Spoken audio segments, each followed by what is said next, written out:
Jack, it's like we were standing here just a couple minutes ago talking about people who refuse to apologize, but I got a question for you, is what if somebody's done something wrong to you and they refuse to apologize? How would you help them? Well, first off, I would have to make sure that I was the adult in the situation. And I know that sounds weird, but if you're not going to apologize, that's not very adult-like. If somebody were not going to apologize and they did something wrong to me, I would make sure that I'm going to do what I'm supposed to do and not fall into the trap of saying, well, you didn't apologize to me, so then I don't have to forgive you.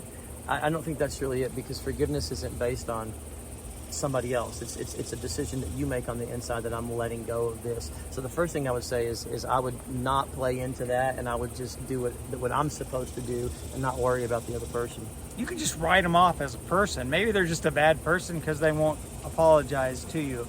Or maybe there's more going on here than we can see. Maybe we're just touching something deeper, or maybe some people actually have like blocks in their life that keeps them from things like insight and awareness.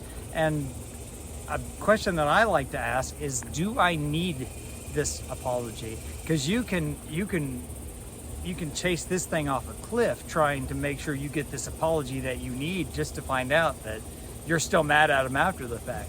Do you need the apology? Because if not, sometimes gracefulness looks at people who have done wrong things to us and just says, I can forgive them, even if they don't have the words to say that they're sorry to me for what they did to me.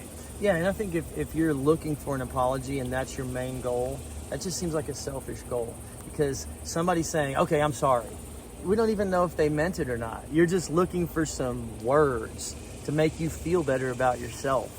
It's a strange thing. If somebody wants to apologize and they're genuine about it, I think that's a very good thing. If they don't, you can still forgive. You don't have to say, no, I can never talk to you again unless you apologize. Now, I don't think that it's inappropriate to go up to that person and say, hey, the other day, you did this to me. It really hurt my feelings. I was kind of expecting you to apologize, but maybe that's not something that you felt you needed to do. If you want to bring that up in a civil manner because you don't think that you can continue on with this relationship, I don't think there's anything wrong with that. But if you need the apology, then you might need to look inside yourself on that one. I know people who are so guarded from their upbringing that to walk up to you and say the words, I'm sorry, would be a near identity crisis to them.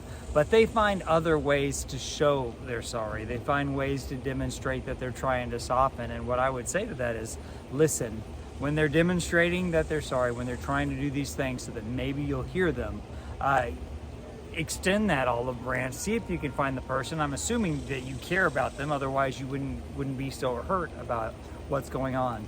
The other side of this is if they never apologize. What does that mean? What does that mean about you? Can you go on throughout life without receiving this apology? You could just carry a bunch of anger and hurt for as long as you live. That'd be awesome. You just can't do it. You get to choose who you're going to be. Mm-hmm. Yeah. I mean, if you feel like somebody's a mess and they're doing things that are harming you or hurting you, it's okay. You don't have to be friends with everybody, and you don't have to hang out with everybody. If this is somebody that's a toxic person in your life, I mean, I'd pray about it. But if you're just getting rid of somebody in your life because they refuse to apologize in the exact way that you expect them to apologize, it seems kind of selfish, kind of controlling.